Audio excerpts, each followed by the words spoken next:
Hello aspirants, welcome to the session of Daily Current Affairs through MCQs. I am Ashutosh and let's begin the session today.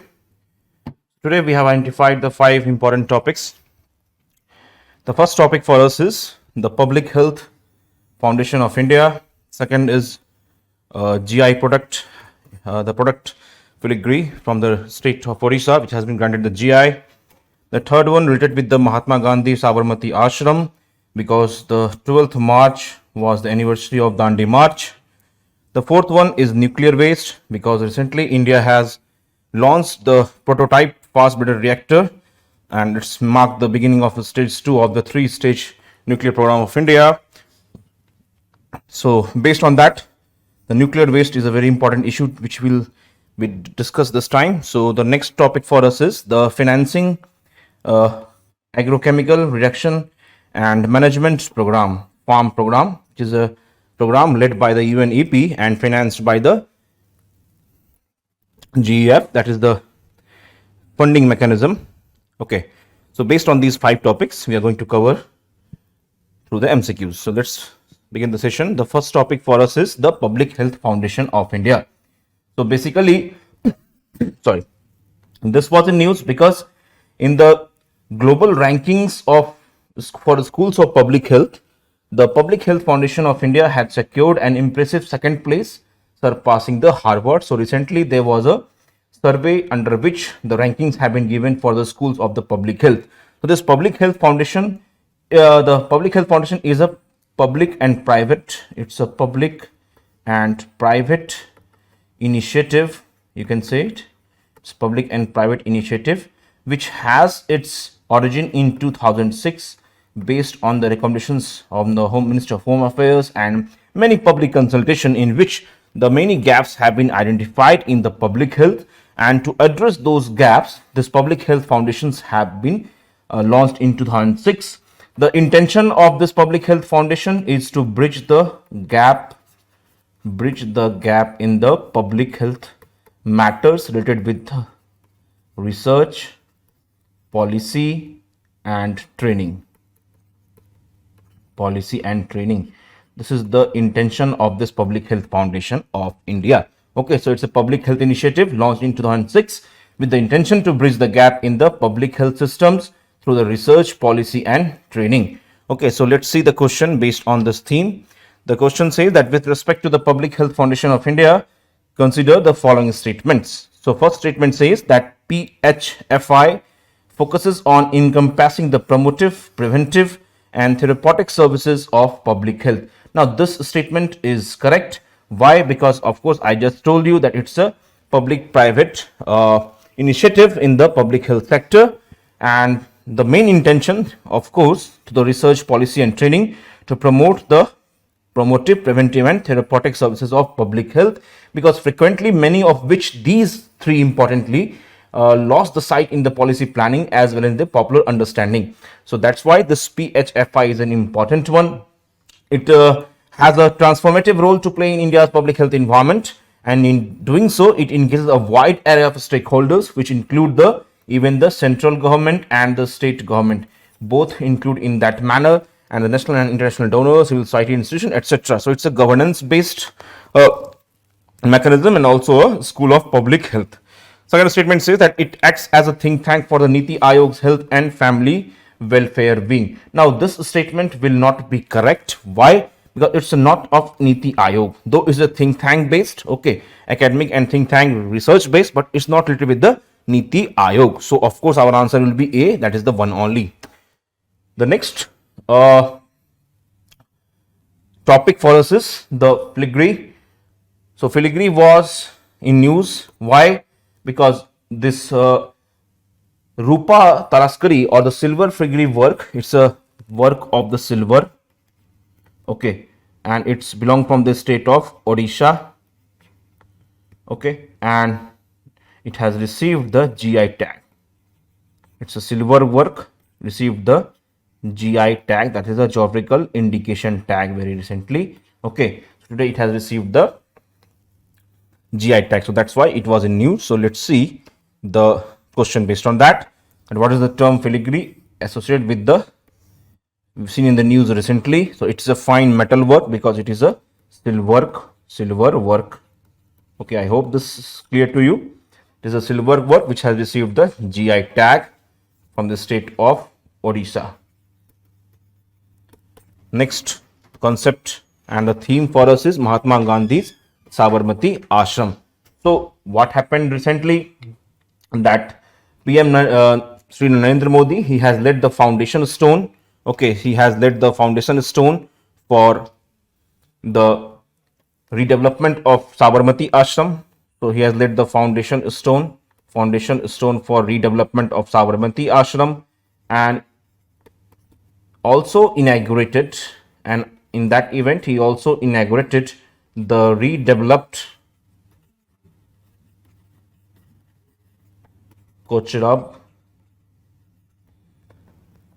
Ashram. He has also inaugurated the redeveloped Kochrab Ashram on the anniversary of Dandi Yatra, the Dandi March or the Salt Satyagraha, which has been taken out by Mahatma Gandhi on 12th March, the most famous date, 1930.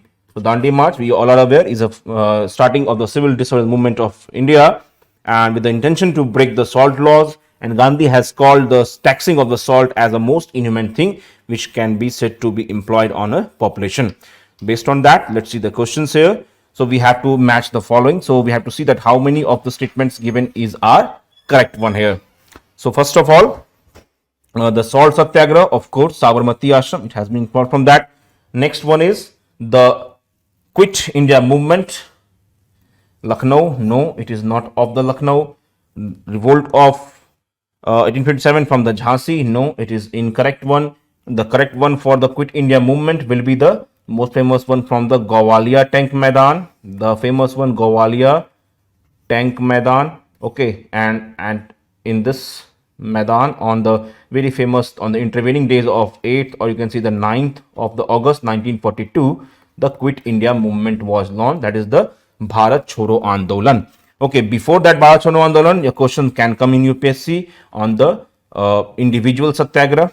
Okay, on the individual satyagraha, which has been launched 2 years before the launch of the Quit India movement. In the same year 1942, one very famous mission came into India, that was the Cripps mission. Okay, that has the known as the Cripps proposal for taking the participation of India in the war effort, and it was having the intention of constitutional reforms or the constitutional setup which will be guiding the Indian administration. However, it was rejected by both INC and Muslim League. Okay. Next is the revolt of 1857. That is not from the Jhansi, but it has from the state of UP. That was a united province at that moment of time, and the Meerut, the most famous, which has the origin of 1857 revolt, known as the Sepoy Mutiny, or at times it has also been known as the first war of independence given by the V.D. Savarkar. The name First War of Independence, the name has been given by the V.D. Savarkar. These are the factual information. Okay, so have a good read on the salt satyagraha or the Dandi March. Okay, and why it has been used. So for us, the answer would be A, that is the one only. Next topic for us is the nuclear waste. Okay, so what happened recently? There was in news. It was a news that India has loaded its core of its long delayed prototype fast breeder reactor. Okay, the prototype fast breeder reactor vessel has been loaded by the India, and with that, what is this PFBR? PFBR is basically the machine that produces more nuclear fuel. Okay, it produces more nuclear fuel. Okay, then it consumes. Very important information. Then it consumes. Okay, and that the launching of this PFBR, the loading of this PFBR, the prototype fast breeder reactor, has also marked the start of the stage 2 of the India's nuclear program. Okay, basically with regard to the India's nuclear program, India has a three-stage nuclear program, which has been envisaged by most famous, the father of nuclears in India, Homi Jahangir Bhabha. Okay, he has emphasized the three-stage India's nuclear program in the year 1950s, and he has emphasized through the use of uranium, the most important fuel, and the thorium.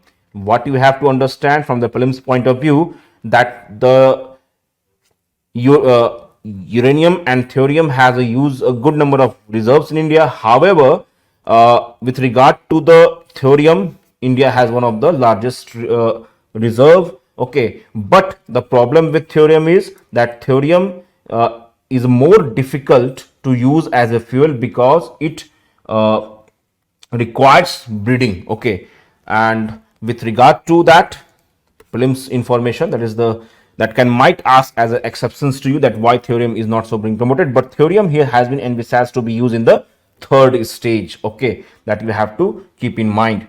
With regard to that news piece, in what we have to understand that India this is the first time that India has achieved this feat. However, one of the important thing that we have to understand that this marks the stage of stage 2. Okay, this launching of the prototype fast breeder reactor is the marking of the stage 2. So for stage 1, okay, in the first stage India has used the pressurized heavy water reactors. Okay, in the this was in the first stage in which India has used the pressurized, okay, heavy water reactors, okay, and natural uranium. Okay, these are the two important things which we have to understand from the prelims point of view, that natural uranium 238 has been used in the first stage of India's nuclear program. In the second stage, the prototype fast breeder reactor has been used, and with this it's very hopeful that now India hopes that in the third stage, in the third stage, India hopes to use, okay, India hopes to use the thorium. Okay, thorium, because India has a good number of reserve of thorium, and with that use it will be able to produce the nuclear power and gain the energy efficiency. Okay, and gain the energy efficiency. These are the important things which we have to understand.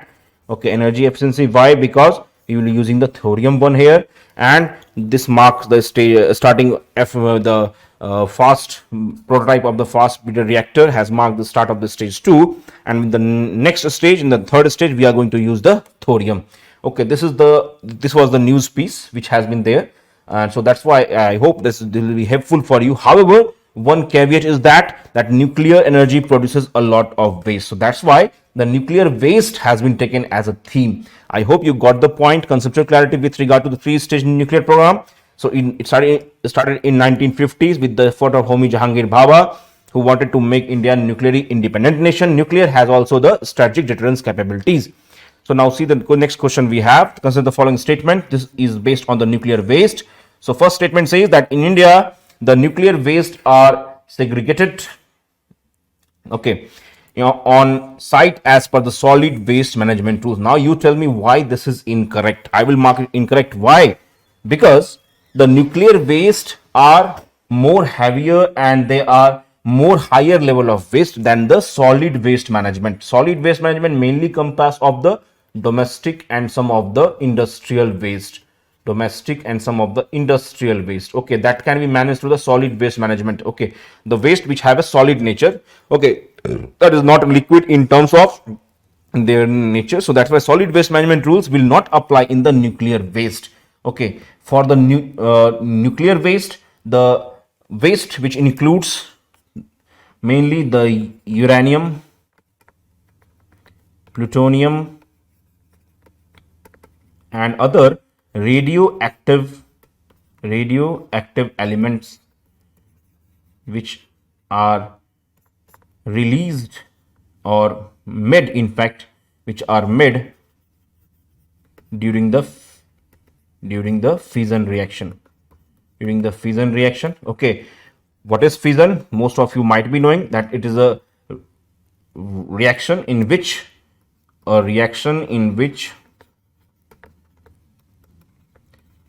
okay, the nucleus of an atom splits into two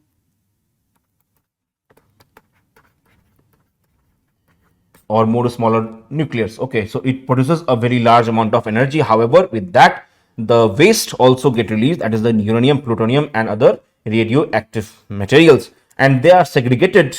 The segregation has been based on their physical nature, and different management techniques have been established based on their nature of for their effective treatment. Okay, so that's why the first statement is incorrect. However, with regard to the nuclear waste management, nuclear waste basically, as I told you, is a byproduct of nuclear reactors, the fuel processing plants, hospitals, that might be hospitals also, besides the nuclear reactor plants, from the hospitals, from the research and development facilities also we can have in the nuclear waste, and it can be in all the form like gas, liquid or even the solid form. These are the forms, and the level of radioactivity can vary depending on the radioactivity of the waste, and the radioactive waste can also remain radioactive waste, and they can remain their remaining capacity vary for from the few hours, in fact the few hours, to months to several years also. This is the capability of a nuclear fuel to remain from the waste of the radioactive materials to remain in the environment, and these can be also had been at times classified into some waste, like from the waste which is exempted from the regulations, like the waste from the radiation protection purposes, and some of the called the low or the intermediate level waste, and those includes the highly radioactive parts of nuclear reactors like cooling water pipes and the radiation suites. The suites, they are also called as the waste, and the waste from medical procedures involving the radioactive treatment like the x-rays. Okay, so that's why the whole process of nuclear waste has been discussed here. I hope you get the point. Okay, so these are the important things which can be asked in the prelims with regard to the radioactivity and the capacity of the waste to remain in the environment. So next statement 2 says that vitrification is the process of treating the liquid waste. Okay, this is the correct one. Why it is correct? Because of course the vitrification is the process of treating the liquid waste. It's the rapid cooling of the liquid medium. Okay, vitrification is what? It is the rapid cooling of the liquid medium in the absence of the ice crystals formation. Okay, so this is basically the vitrification, and the solution forms an amorphous glass as a result of the rapid cooling. So the solution is the formation of an glass, amorphous glass. Okay, because of that rapid cooling. So I hope you get the point here. The vitrification is the process of rapid cooling of the liquid medium in the absence of the ice crystal formation, and it result in the solution is the formation of the amorphous glass. Okay, as a result of the rapid cooling. The third statement, let's see. Tritium is the less harmful to humans than uranium. Okay, why? Because tritium is one of the least dangerous radioisotopes because it emits very weak radiation. Why? Because it emits very weak radiation. So that's why it is least harmful. That's why it is least harmful, because it emits the very weak radiation and leaves the body relatively quickly. So nonetheless, the exposure to very small amounts of ionizing radiation is thought to be minimally increase the risk of the developing cancer. Okay, so that's why if you see among the options we have 2 and 3 are correct. So option B will be the correct answer here. Okay, so option B will be the correct answer. So let's see the next question and the concept here. I hope you get the point of the nuclear waste, that why it is important to discuss, because though we have the nuclear capacity, but management of the waste is also equally very important in that manner. The last topic for us is the management, the financing agrochemical reproduction and management program, that is short form as a farm. So basically this financing agrochemical reduction and the management program, okay, this was in news. Why? Because very recently the government of governments of Ecuador, ECU, Ecuador, India, Kenya, the countries like Laos from Southeast Asia, even the Philippines, okay, Uruguay, Vietnam, etc. They have came together and launched a 379 million $379 million initiative to combat the pollution from the use of the pesticides and plastics in agriculture. So that's why if you see the name, the financing, it means it requires the financing of what? The agrochemical reduction, that the use of the agrochemical in the farm sector, because we use the pesticides and many harmful things, though the intention is to use for the good production and safeguarding the plant. However, the intention result into the loss to the environment from the use of this agrochemical. So that's why this initiative aims to reduce the agrochemical leakage in the farm sector and their proper management. And that's why the main intention is to combat the pollution from the use of pesticides and the plastics in the agriculture. So this is the concept here.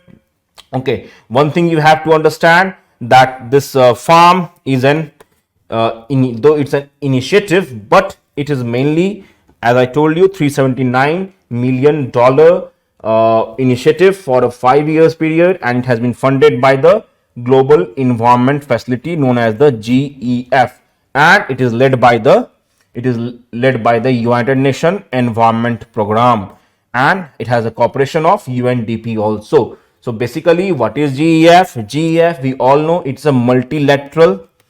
GEF is a multilateral fund which is dedicated to, I'm just writing here, which is dedicated to the confronting of the biodiversity loss, climate change, pollution and strains on land and ocean health, and by giving the financing to the developing countries and the countries which require them, and the policy supports, and it mainly helps the developing countries to address their, by financing to developing countries to address the environmental issues. Okay, so that's why if you see, this is the one of the important environmental issues, that agrochemical reduction and the management program. So GEF has given the finances in that regard. It's a multilateral fund, you must be knowing the things, and that it is led by the UNEP. Why it is being led by the UNEP? Because UNEP is considered as the leading voice on environment. Very important to understand why it is a leading voice for the environment issues, and it provides leadership, encourages partnerships in the environment by inspiring, and it has the intention to improve the quality of life without compromising the future generations. So of course, the quality of life from the reduction of use of agrochemicals on the farm sector will of course help. Why? Because it's an issue, because the chemical which is being leaches from the agricultural field goes to the water bodies, or it is being mixed with the soil, and the water bodies will get polluted from this leaching process, and by that even the food system will have the impact from the chemicals, one use of the pesticides, etc. So that's why it's a major environmental issue which is being tried to be tackled with. Okay, so that's why this was in news. Now let's see the question based on the topic. It's the statement 1 and 2 base, so we have to look for the correct explanation of statement. Is the statement 2 provides the correct explanation for 1 or not? So in that regard, let's see the options here and read the statements. Statement 1 says that financing the agrochemical reduction and management programs, the farm will help farmers to adopt to low and the non-chemical alternatives to green toxic agrochemicals. So yes, it is one of the program, and it seeks to change that seeks to change what? The use of the agrochemicals, and it has tried to reorient the policy and financial resources toward farmers to help them to adapt to low and non-chemical alternatives to toxic agrochemicals and facilitate toward a better farm practices. Second statement says that farm is an initiative of the United Nations Framework Convention on the Climate Change. Now with that regard, if you see, it is not one of the initiative of the UNFCCC. It is not one of the initiative of the UNFCCC. However, it is led by the UNEP, that is the United Nations Environment Program, one of the leading voices, with the financial support from the Global Environment Facility. So I hope the concept here is clear to you, and with that regard, what we have to understand that in terms of the climate financing from the UPSC point of view, do read about the climate financing, the many organizations which were in news with regard to the environment. Do read about the COPs, and do read about many of the aspect with regard to the climate smart agriculture. Okay, because these are one of the important things for the from the UPSC point of view. So whatever there is in agriculture, it is very important to understand, and always link it with the aspects of climate change, because agriculture is the method by which we get the food. However, it has some extra impact on environment. So that's why these questions are important to understand and the underlying concept. And with that, this session is finished, and we'll see you again. Thank you. Take care.